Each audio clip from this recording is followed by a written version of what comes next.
My next guest says, buy the trade war.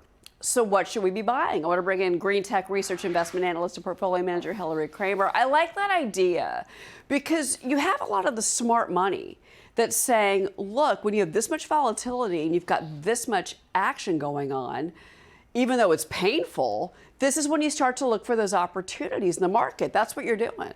Absolutely. The way to make money is to buy when there's blood in the streets. Yeah, and that's true. how you make a fortune, and not losing your cool and not getting too fearful. Remember, fear, greed, right? That runs our emotions with the market. Right. So what you want to do is not be fearful and make sure that you hold steady and buy.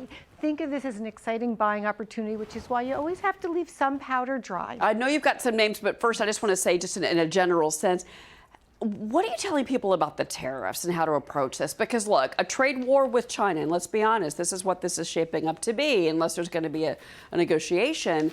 You know, a lot of investors are nervous about this right now. Investors should not be nervous. President Trump, his dream team, know exactly what they're doing, and it's already coming to fruition, right? It seemed like, you know, everyone got upset because their wallet was impacted, but now we have specifics coming out. For example, the demand that $350 billion of energy be bought by Europe, of American energy.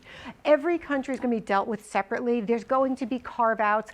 Don't let the tariffs, that's my answer, stop you from investing, and don't let anyone say that Apple's over because of the supply chain problem with China. That's a good point. It will all be worked out. What names are you looking at then? Well, I'm looking at a lot of the names that have really been decimated, because of tariff concerns. My favorite stock everyone should own is Olin, O-L-N, from Missouri. This company, incredible, great dividend yield. Olin has epoxies and vinyls and hydrochloric acid, but they also own Winchester ammunition, and they keep doing buy-ups and roll-ups of ammunition all around the world. So definitely you want to be there. We've got some of your picks here. We have SanDisk and Western Digital. I love both of those because it's data storage, made here in America for the most part. So anyone who's really fearful, you're going to do fine. Spotify.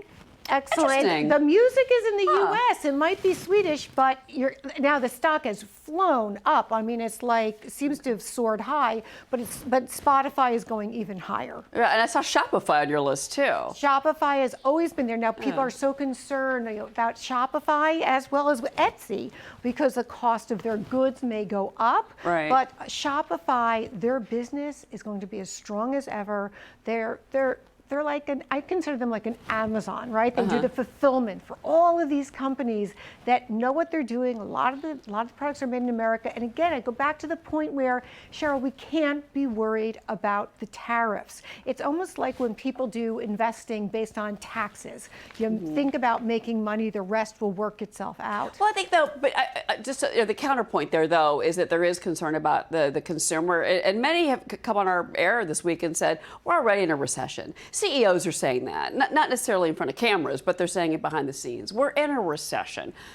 We'll find out that we were in a recession, you know, after a couple of quarters. But look at the bank earnings. So that's where the consumer concern, I think, kind of comes in. There's concern, but are people really not shopping for cars? Let's see what happens over the next week to 2 weeks when the next numbers come out. You know, as long as we heard again from the banks that said, you know, profits up across the board at all of these banks. Yes, Jamie Dimon, you know, kind of spread the concern. There's no question about that. His trading desk did great. I mean, it just did. But the equity trading plus the debt and all the debt that's being issued. This will work out fine. We could see by year end, we could be up 30% by the end of the year. The question is, though, are we going to have rotations? And that's why I still love Microsoft, but you might not want to be buying. I mean, as great a company as it is, you might not be wanting to buy NVIDIA right here. You might not want to be buying Meta right here. Be thinking about Palantir. The next Mag 7 that's going to make it Mag 8 is going to be Palantir. It's going to be cybersecurity. NVIDIA in the 90s, I mean the $90 range, like congratulations. All right, Hilary, thank you so much. Great to have you on. Thanks for the picks. We appreciate it.